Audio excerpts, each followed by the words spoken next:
Allez, partie 3. Partie 3. On va partir sur quelque chose d'un peu inattendu. La lumière a traversé la matière et ces dernières s'est ouverte. La mandorle. Ça veut dire qu'aujourd'hui, si tu me regardes, si tu arrives jusque-là, la lumière, elle est clairement en place dans ta vie, à travers toi, et c'est ça le saut quantique, n'est-ce pas?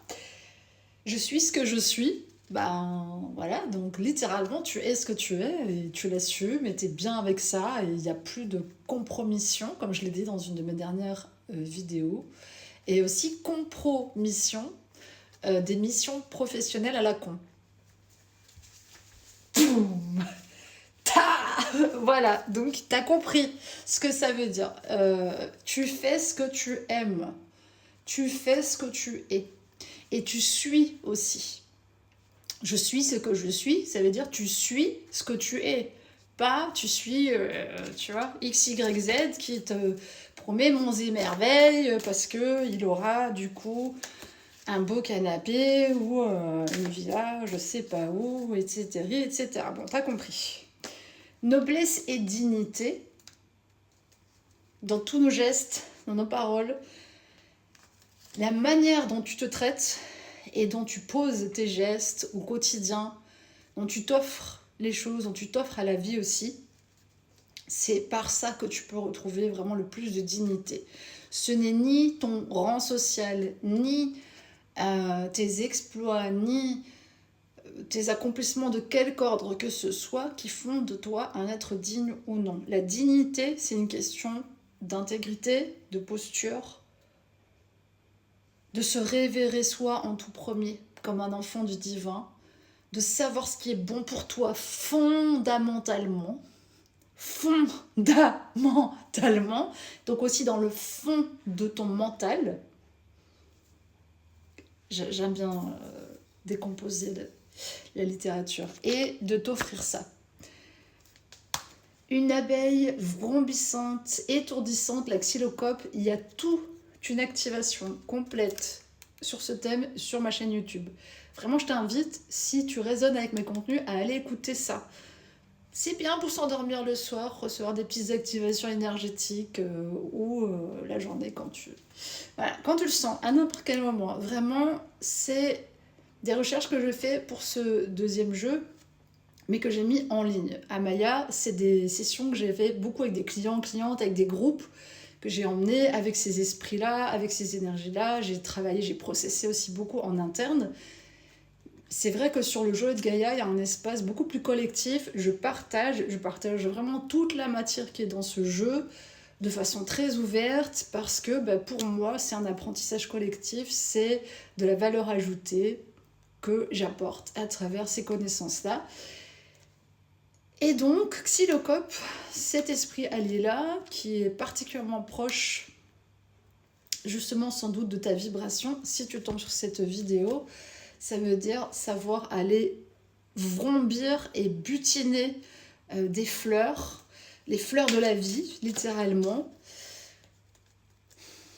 sans avoir peur de ta stature. Et regardez ce qui sort. Les orques également, l'activation complète sur les orques. Franchement, ça sert à rien que je paraphrase ce qui a été dit dans ces captations-là, parce que tout est dit dedans. Il faut vraiment aller écouter et se plonger dedans énergétiquement, parce qu'il y a aussi une énergie qui est transmise. Et l'esprit de l'orque, c'est vraiment très important. C'est les lignes de fond.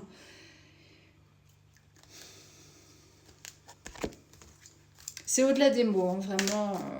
C'est des transmissions pures. La voix de la beauté, retrouver une certaine poésie aussi dans son existence. Et c'est vrai que le poète, c'est un archétype qui n'est pas forcément très apprécié dans notre société. Je ne sais même pas s'il existe encore, parce que quand j'écoute la musique actuelle, attendez, tu vois, je sais pas. Je pense que ça manque légèrement de poésie quand même. Donc, il y a aussi cet élan-là. Se mettre dans un état de prière, mais pas au sens, tu vois, d'une fausse humilité, d'un rabaissement de soi, non. pas shrink, tu vois, c'est pas se rétrécir en fait, être en prière. Être en prière, c'est être en communion avec tout ce qui est. C'est être la prière exaucée. Elle est revenue devant. C'est s'exaucer et aussi exaucer d'autres à travers soi.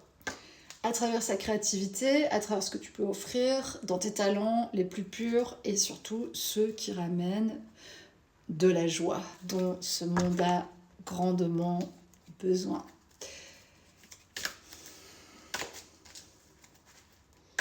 Écrire avec légèreté, écrire ces nouvelles lignes, ne pas attendre en fait de les voir se matérialiser. J'en discute avec pas mal de personnes.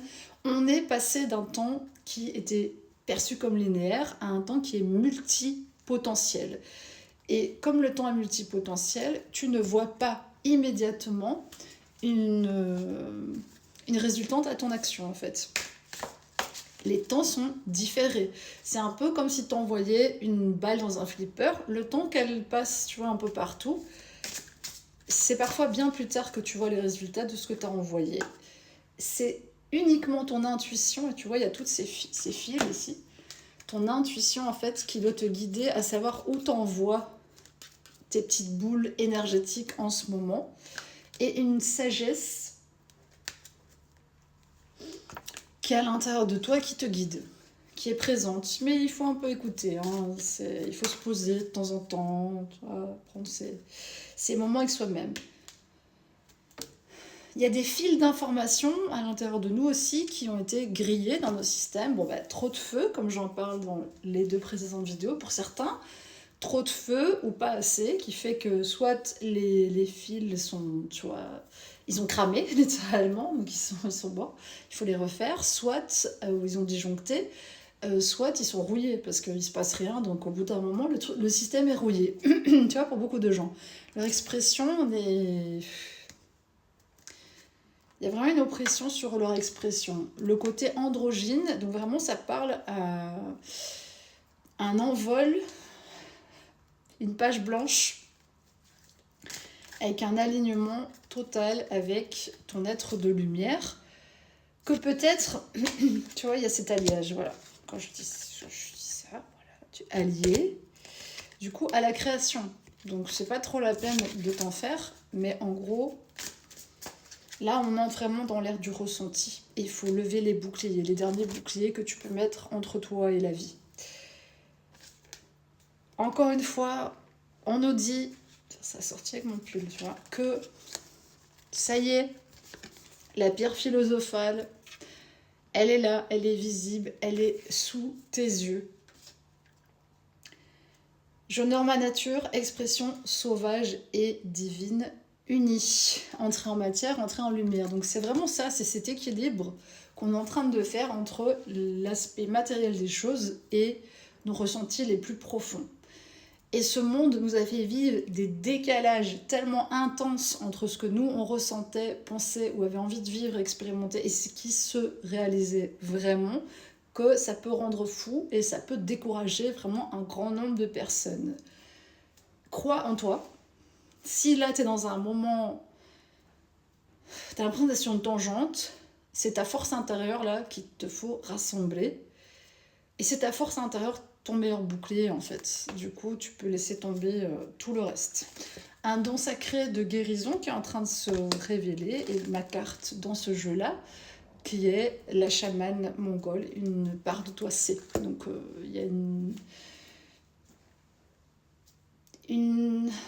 quelque chose en toi, une part qui est très connectée, qui peut-être n'est pas encore à la surface totalement, parce que tu l'as pas encore réalisé, mais une part de toi qui souvent te souffle des intuitions, d'aller là, de faire ça, d'arriver au bon endroit, etc. Et plus tu t'appuies sur ça, et je vous vois vraiment main dans la main, et plus en fait t'es guidé vers ton destin de manière tout à fait naturelle, et vers ces nouvelles lignes de temps, Nouvelle Atlantide, cette nouvelle terre. On est en train de la tisser. Mais c'est pas parce que tu la vois pas là concrètement dans la matière qu'elle n'existe pas. Elle existe déjà.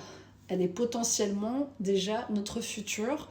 Maintenant, c'est à nous de l'ancrer à travers nous-mêmes, à travers nos élans, à travers notre cœur, et d'en faire une réalité manifestée. Voilà, je te laisse sur ça, tu te débrouilles. Après, non, tu me contactes en séance si jamais.